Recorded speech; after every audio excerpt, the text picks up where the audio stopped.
میں نے یہ کب کہا کہ میرے بھائیوں کے دماغ ویک ہے؟ میں نے تو یہ کہا کہ میرے بھائیوں کا مغز پرابلم ہے. لو اور ایک بات بتا دوں تمہیں، ہمارے یہاں جتنے بھی اچھے موسیقار اور مصور ہوئے ہیں غیر تعلیم یافتہ ہوئے ہیں. اور ہمارے یہاں کے سارے ادیب جو ہوئے وہ ایم اے میں ڈوبے ہوئے. اس میں کیا شک ہے؟ اچھا، اور تم نے ایم اے کا پاس کیا؟ ایک دن دوپہر کو کیا تھا جب آپ دونوں سو رہے تھے. جگایا اس لیے نہیں کہ میرے نمبر خراب تھے. بہرحال شادی ہوگی تو ہم تینوں کے ایک ساتھ ہوگی. یار فضول باتیں مت کرو راشد، لو بھی آخر کوئی چیز ہوتی ہے.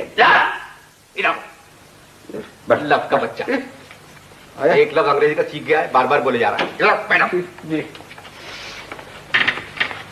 اس دن کھانے کی میز پر خواجہ صاحب مجھ سے زیادہ متاثر تھے. تو آپ خواجہ صاحب کو انگوٹھی پہنا دیجئے.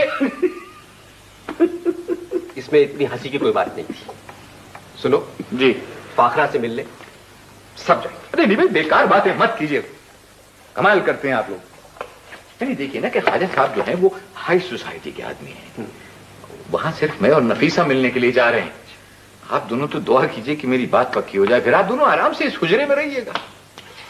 میں تو چلا. جائیے. کیسا چمکا ہے میرے بھائی یعقوب کی دیوار ٹاپ کے مت جانا، انہوں نے صحن میں کتے چھوڑا دیے ہیں.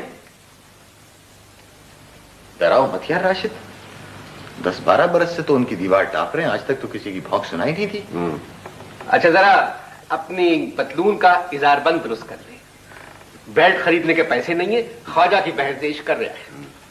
دیوار کہہ رہے ہو تو اور کیا. اچھا جا کے دیکھو. کیسا چمکا ہے میرے بھائی میری رات.